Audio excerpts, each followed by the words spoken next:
Okay, so think about this. There's this massive, invisible world moving at over 500 miles per hour, all happening on these highways in the sky that crisscross the entire planet. It's a system that's quietly powering our global economy, and you're a part of it pretty much every time you shop online. Today, we are diving into the absolutely huge industry of air freight. We've all been there, right? You find something you love online. You see it's halfway across the world and you think, this will take forever. But then, a few days later, bam, it's right there at your door. That little bit of modern magic? Well, it isn't magic at all. It's the result of an incredibly complex and absolutely massive global industry. So, just how big are we talking? Well, to put a number on it, right now, the global air freight market is valued at over $274 billion. That number represents this constant buzzing flow of everything from electronics and fresh flowers to emergency medical supplies, all crisscrossing the globe at any given moment. But hold on, because where it's going is the real story. Within just a decade, that number is expected to nearly triple, soaring past $730 billion. I mean, that isn't just growth, that's an absolute explosion. And the speed of that change is pretty mind-blowing.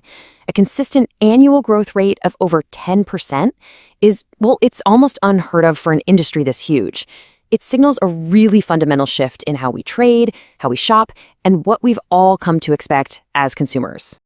So let's break this down. What exactly is this engine of global commerce?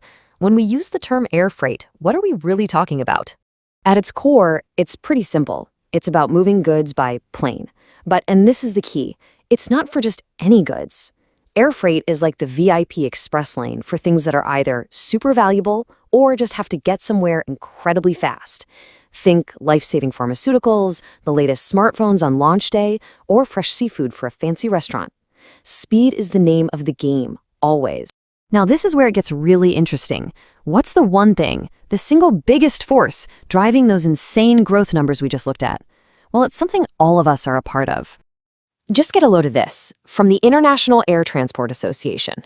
Our collective online shopping habit has completely reshaped logistics. A 25% increase every single year is phenomenal. We've gone from accepting that international delivery might take weeks to expecting it in just a few days. And it's the air freight industry that's making that happen. So this explosive demand has basically created a new battleground in the sky, letting these massive players emerge and build out global networks. To really get how this works, let's just look at the journey of one of these major airlines. The story of China Southern Airlines is like a perfect mini version of the industry's own story. It started as a regional player, but then it made a series of really smart, strategic moves. It went public to raise cash, it merged with competitors to consolidate power and grow its fleet overnight, and it formed international partnerships to go global. It basically transformed itself into a powerhouse. And of course, China Southern is far from alone. This is a fiercely competitive global market. You've got the integrated giants like FedEx and DHL, and then you have the powerful cargo divisions of airlines we all know, like Emirates and Qatar Airways, all fighting for control of these invisible highways. But this kind of explosive growth is never a smooth flight. There is some serious turbulence ahead for this entire industry.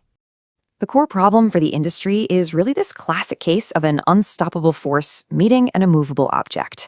On one side, you have this incredible, insatiable demand fueled by e-commerce.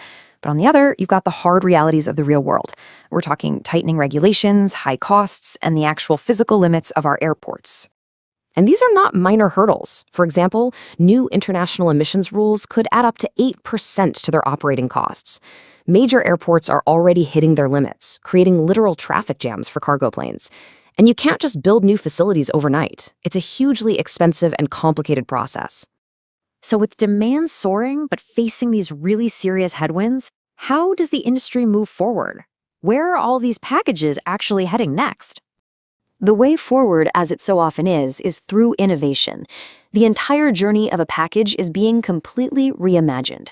We're looking at AI-powered warehouses that can sort goods at lightning speed, planes running on sustainable fuels, and even autonomous drones handling that final, crucial last mile of delivery right to your door. Which leaves us with a final thought. The next time you click buy, just remember the vast, complex, and strained system that you're putting into motion.